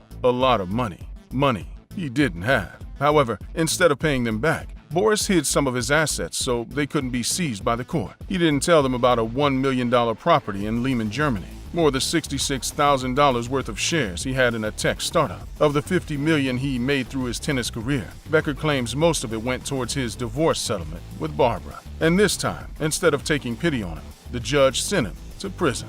After hearing Becker's case, Judge Deborah Taylor took his fall from grace into account. It's hard to ignore how Boris lost everything he had, including his family and reputation. Still, she didn't show any mercy. In Judge Taylor's eyes, Boris didn't show the slightest bit of remorse. Instead, he didn't accept his guilt and tried to distance himself from his own mistakes. Her gavel came down, sentencing Boris to 30 months in jail. She was first known as Swiffer Girl before she was caught scamming, and her Instagram pics were used in court to convict her. And he came up with the worst idea for his cash flow problems from his gambling issue. Let's get right into it.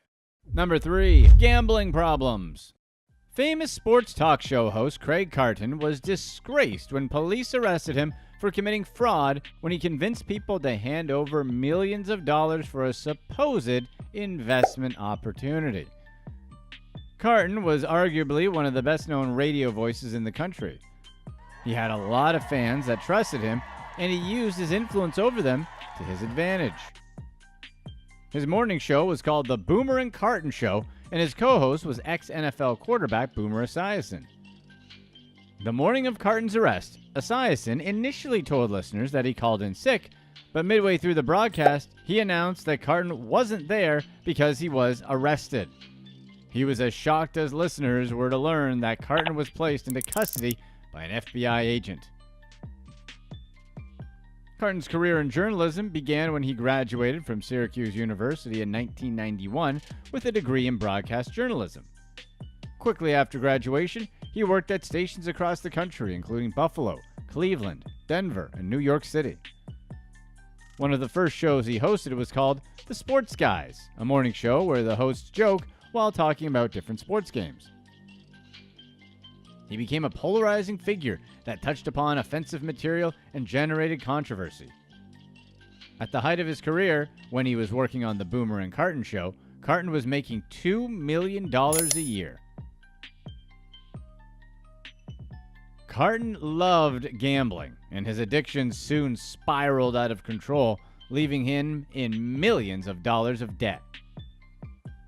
His fascination with gambling began when he was young, and in his memoir, he spoke about a gambling den that he ran from his parents' living room when he was a kid. He got Esiason to gamble during one of their shows when Carton suggested that he could turn Esiason's $10,000 into $25,000. Esiason agreed to the bet, and Craig returned with $80,000 instead of the $25,000 he originally promised. The bet with Esiason was a small amount of money compared to the amount of debt that Craig incurred. Blackjack was his obsession. He borrowed $30 million from multiple sources to fund his addiction. His ego was inflated, and he saw himself as undefeated.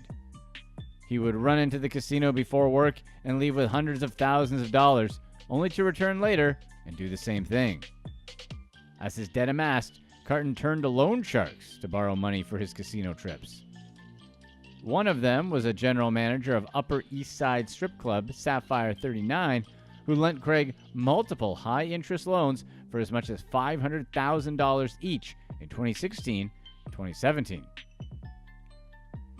He didn't celebrate when he won hundreds of thousands of dollars or bemoan when he lost the same amount. His addiction made him oblivious to winning and losing. Carton's scheme was to resell tickets to events to investors. He ran the business with Michael Wright and a third unnamed man. They solicited millions of dollars from investors. A hedge fund firm gave Carton more than $5 million throughout 2016 and thought the money would be invested into tickets for Barbra Streisand and Metallica concerts. He fabricated emails and contracts to gain investors' trust. One of his emails was written to look like it was from Fred Mangione, who was the chief of staff of Brooklyn Sports and Entertainment, which is the company that owns the Barclays Center. Carton had zero of the connections he pretended to have in the industry, and it was only a matter of time before he was caught. In the early morning of September 6, 2017, Carton was on his way to host his morning radio show when he was approached by an FBI agent and taken into custody. He was sentenced to 3.5 years in prison, followed by 3 years probation. He was charged with securities fraud, wire fraud, and conspiracy to commit those offenses. However, Carton told a different story and claimed to be the victim of David Molnar and Joseph Melly. Molnar is managing director of Screen Capital International, and he's also known for being Katie Couric's brother-in-law. He was accused of being deeply involved with Joseph Melly, a convicted fraudster sentenced to 6.5 years in prison for committing a $100 million ticket-selling scam. In 2020, Carton was placed on house arrest where he served the rest of his sentence in luxury. His home was a $1.8 million 4-acre property with 14 rooms, a movie theater, 8 televisions, arcade games, a gym, and a saltwater pool. In August 2020, he filed for Chapter 7 bankruptcy, claiming that he owed creditors, victims, banks, his wife, and the federal government $9.4 million, of which his expected income was only $52,000 a year. According to the bankruptcy, he owed money to 49 creditors and $4.84 million to the federal government in restitution. His other debts include $603,000 to Inversions Y Entremiento, $490,000 to Brookfield Hospitality Properties, $385,000 to Sugar House Casino, and $351,000 to American Express. He also owed $425,000 to Robert Kent, who lent him $635,000 before his arrest. In a separation agreement, his wife got $800,000 from him, but at the time of the bankruptcy filing, he owed an unspecified amount in domestic obligations. The filing included barely luxury items, with no cars or boats mentioned, just a Casio watch worth $100. His income came from Street Smart Video, a company producing a documentary about his downfall. He was making a little over $4,000 a month, but had monthly expenses of $35,932. Those expenses included $5,000 in childcare and education for his 4 children, $15,000 in alimony, maintenance and support, $7,800 in house expenses, and $650 in restitution payments. He revived his career in 2021, but in March of that year, an attorney wrote a letter and entered into the court record that Carton hasn't made a single restitution payment. Number 2. Penn State Guru.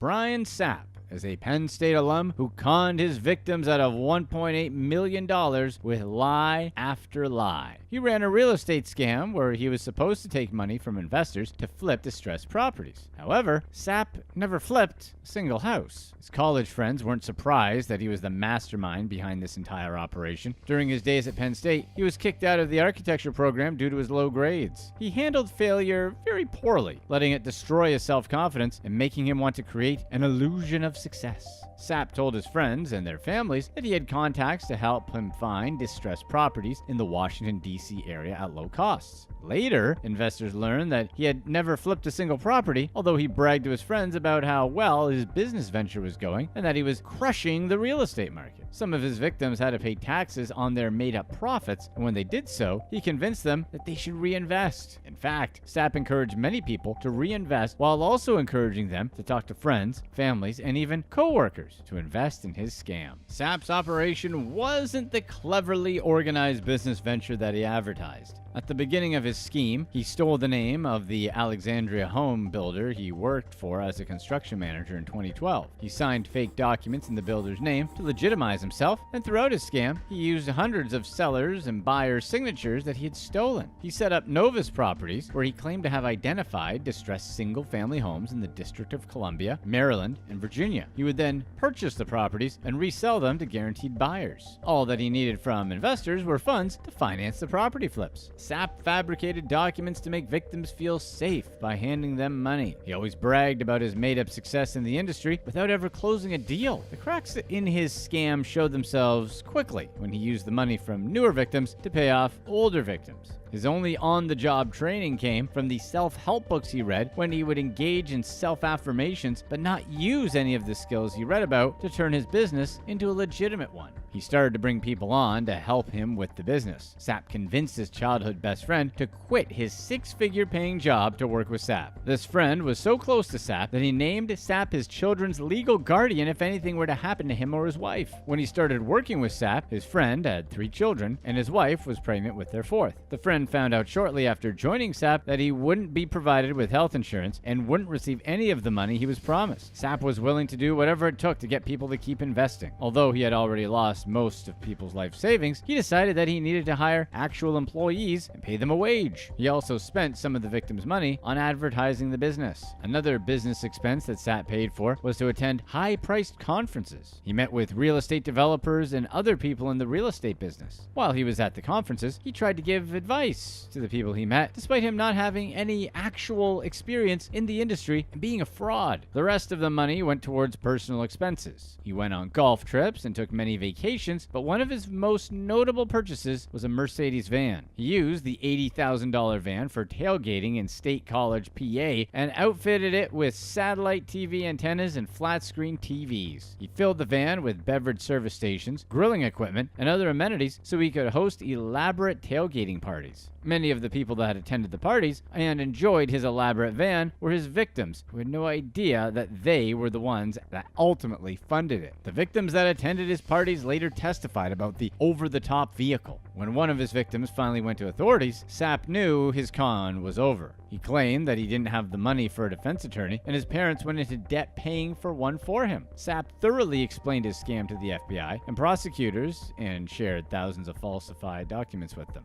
In March 2019, he was sentenced to 9 years in prison for operating a Ponzi scheme. The scheme made $9 million, and he defrauded $1.8 million from over 20 victims.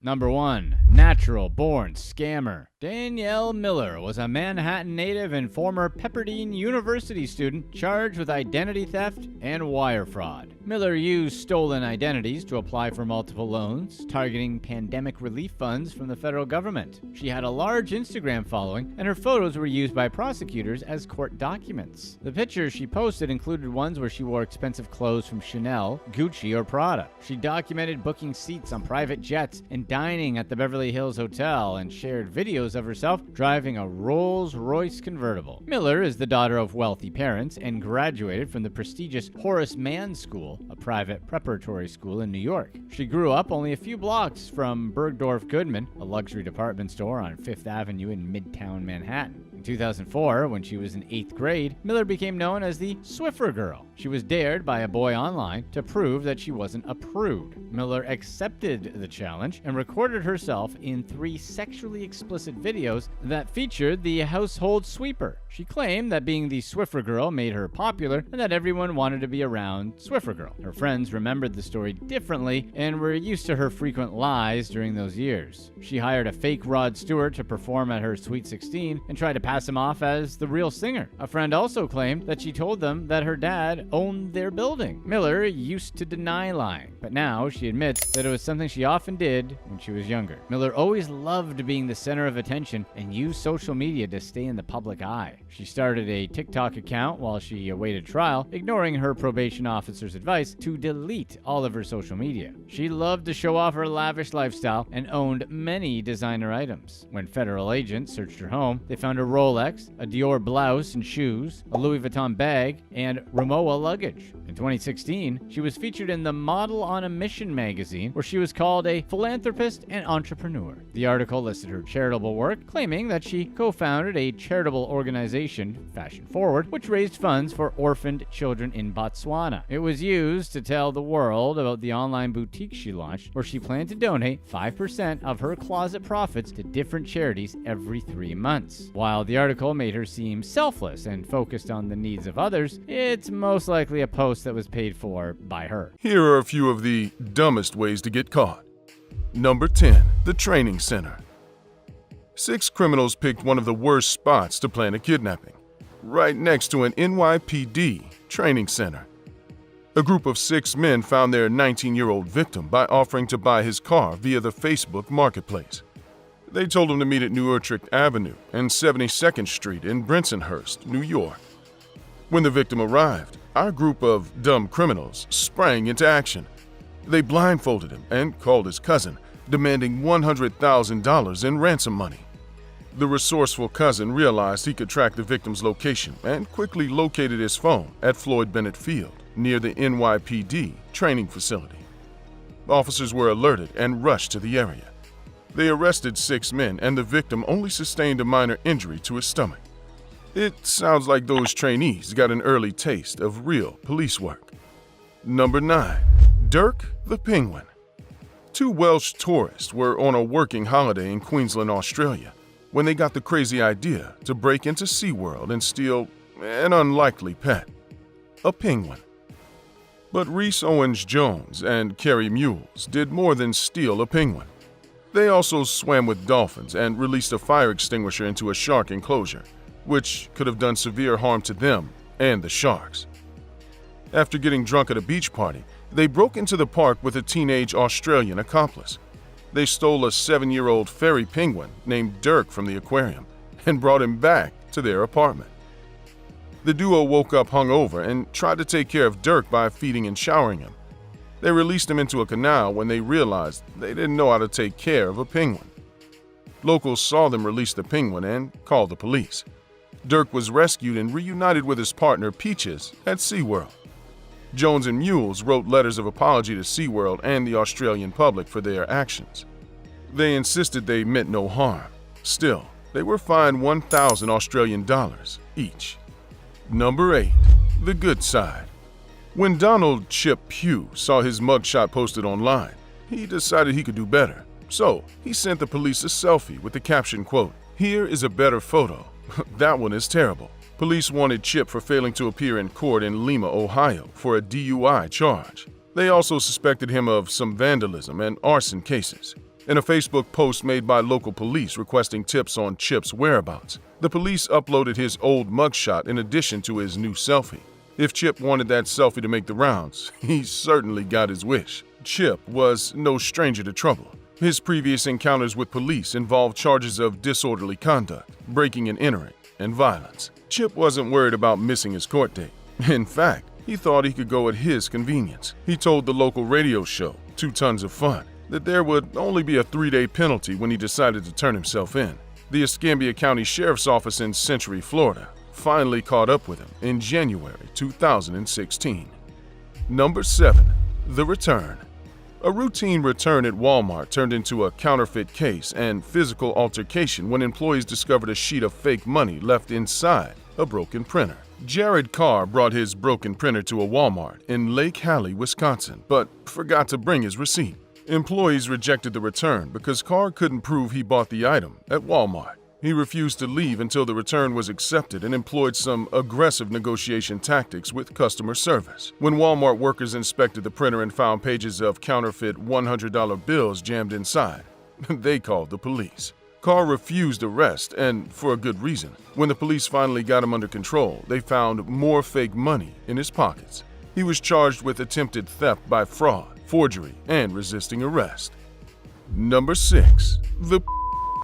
The Indianapolis suburb of Fishers faced an interesting crime spree in the summer of 2021. Someone kept on their lawns, sometimes 3 or 4 times in a single morning. The would drop feces on neighborhood lawns every few days and leave a trail of dirty toilet paper behind. 3 or 4 lawns fell victim to the problem every week. The was also active in the summer of 2020. Citizens narrowed it down to a female jogger who couldn't make it home in time for number 2. Angry neighbors talked about how runners need to plan for having to go during a long-distance run. Others suggested she should at least bring a plastic bag to pick up after herself, as owners do for their dogs. A doorbell camera finally caught her in the act, and police arrested her shortly after. The police didn't share her identity. However, they tried to end the rumors of who it could be by ruling out 2 innocent names the locals spread around the neighborhood. Police also encouraged the to seek professional help. She may face charges in the future. Still, her situation is hardly unique. In 2018, a woman in Connecticut was charged with a misdemeanor for breaching the peace after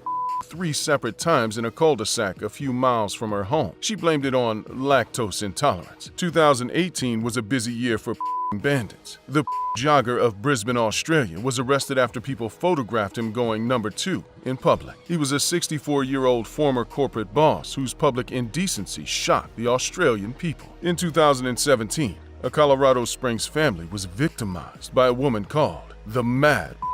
For weeks, the offender left her droppings on their property, even though she was caught and asked to stop. Unfortunately, the children were the first to see the Mad in the act. They saw her squatting with her pants around her ankles and quickly ran to their mother. Mom came outside and confronted the assuming pure embarrassment would keep the Mad from returning.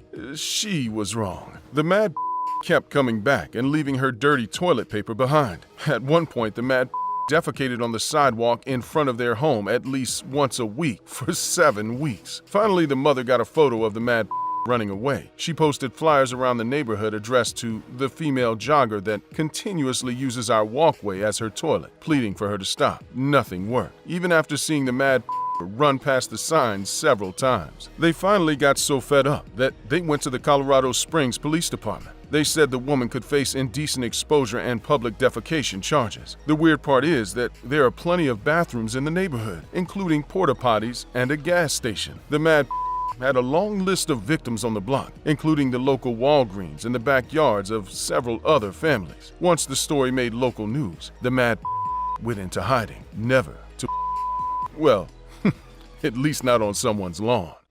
Number 5. The Teeth. In Murfield, United Kingdom, a serial burglar left behind a key identifier after stealing some popsicles and a crate of beer. A few days after the victim, Stephen Pickles, discovered someone had broken into his home. He found the offender's dentures next to the freezer. Pickles alerted the police, who traced the fake teeth to a man named Justin Stansfield. Stansfield already had a lengthy criminal record of arrests and burglaries. He was a drug user and an alcoholic, always hunting for beer or things he could sell to pay for his habit. One previous burglary included disturbing a sleeping homeowner, who then beat him with a walking stick. Since Stanfield was so drunk when he broke into Pickles' home, he didn't remember leaving his teeth behind or the rest of what happened that night. He could remember drinking a beer at the scene and removing his dentures to enjoy a popsicle. For his idiotic crime, Stansfield got 16 months in jail. Number 4. The Facebook account. A rookie criminal threw himself under the bus when he forgot to log off his Facebook account after breaking into the home of James Wood. Nicholas Wigg broke into the house in St. Paul, Minnesota, and took his sweet time enjoying the family's belongings. He used the computer to check his Facebook and then forgot to sign out, which gave away his identity and any chance of getting away with the crime. The thief ran away with Wood's credit cards, cash, and watch, but left his jeans, Nike sneakers, and belt behind. It had been raining outside, so detectives assumed Wigg took his wet clothes off to enjoy some computer time in the victim's house. Wood came home and realized someone had robbed him and that the suspect had left his Facebook open on his computer.